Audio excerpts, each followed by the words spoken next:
There's a detail buried in the Incredible Hulk that may change the way you see the entire MCU, and almost no one talks about it.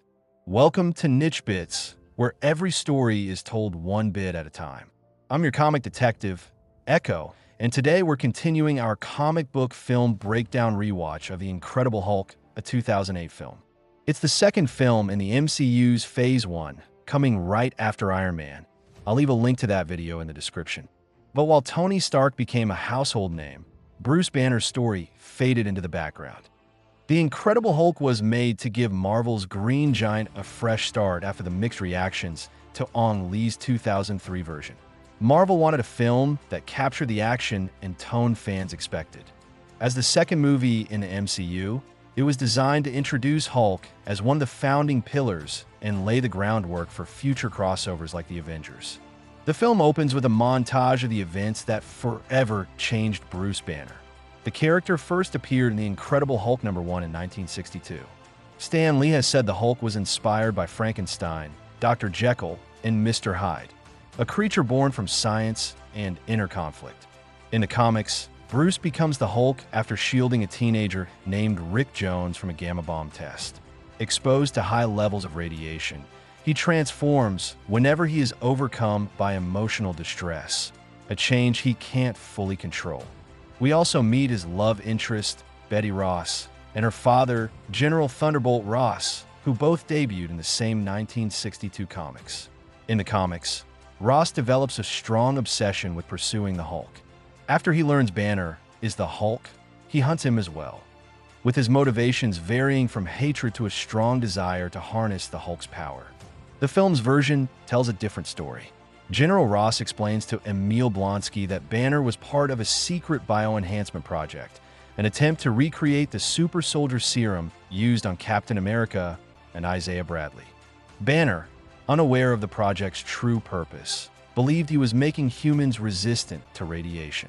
He tested the gamma-infused serum on himself, triggering his first transformation into the Hulk.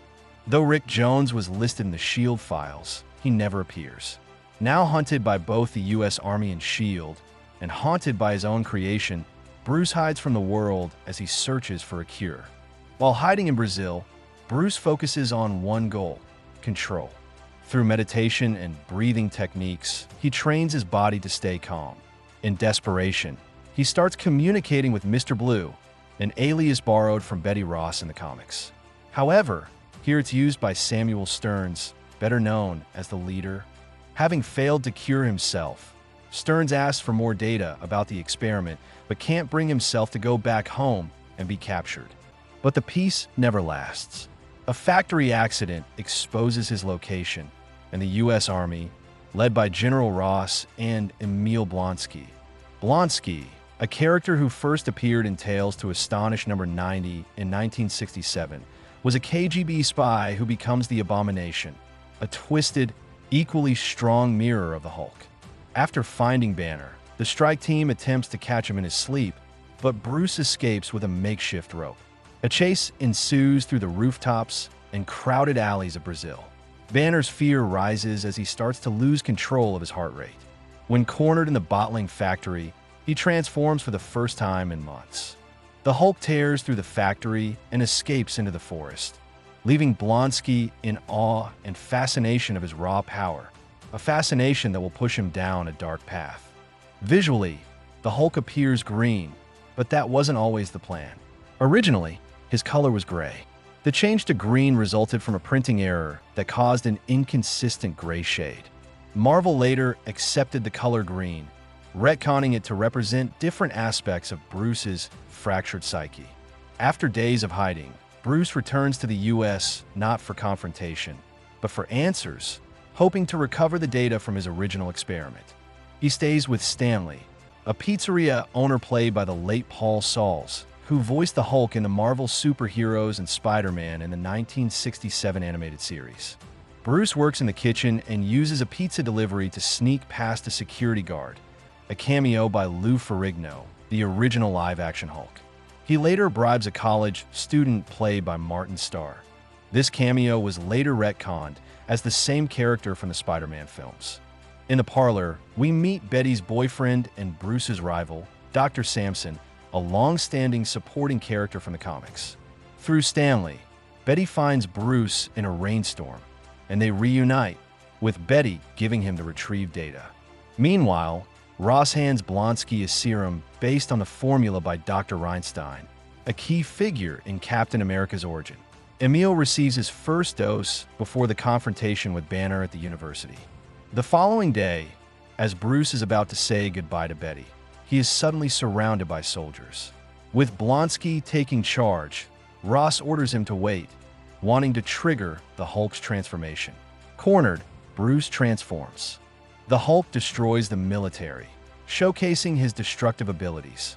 Blonsky steps in, aiming to force the Hulk into a trap using Stark Industries' sonic cannons. The Hulk destroys the cannons, and during the chaos, Blonsky is heavily injured.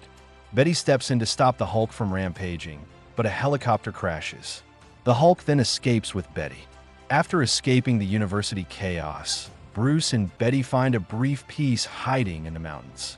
With nowhere else to run, they travel to New York to meet Mr. Blue. Mr. Blue is revealed to be Dr. Samuel Stearns, a brilliant biologist fascinated by gamma radiation. Stearns first appeared in Tales to Astonish number 62 in 1964 and later becomes the leader, one of Hulk's smartest and most persistent enemies. Meanwhile, Blonsky recovers from his injuries faster than humanly possible. Hungry for more power, Ross gives him a full dose of the serum, a choice that begins to twist his body and mind. In Stearns' lab, Bruce agrees to test a potential cure. The experiment works, at least for a moment, suppressing the Hulk and restoring his human form. But when Bruce learns that Stearns has been experimenting with his blood, creating entire batches of gamma-based serums, he realizes the cure may have created a bigger problem. Unbeknownst to them, Ross has tracked their location. Troops surround the lab, and Blonsky, now barely human, steps in to capture Bruce.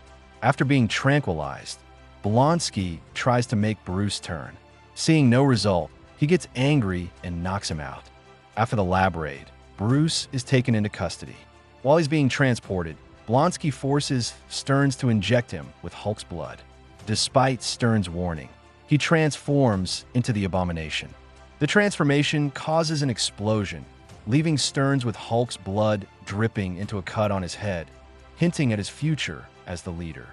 Ross receives reports of a monster tearing through Harlem, one far stronger and more violent than the Hulk. Bruce realizes he is the only one who can stop the Abomination. He jumps from the helicopter, transforming just before impact for his final transformation in the film. Hulk and Abomination clash violently through the streets, tearing through buildings. Their fight showcases pure brute force, with Abomination holding the upper hand for most of it. Ross orders a helicopter strike, but Abomination attacks, causing a crash that puts Betty and Ross in danger.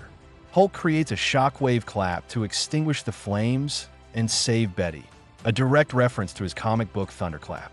In a nod to his comic counterpart, the Hulk utters his iconic line, "Hulk, smash!" before overpowering Abomination and choking him unconscious.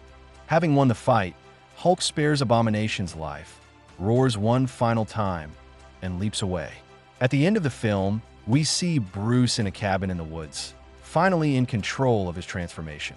A deleted scene showed Banner attempting suicide, only for the Hulk to spit out the bullet, a moment later referenced in the Avengers.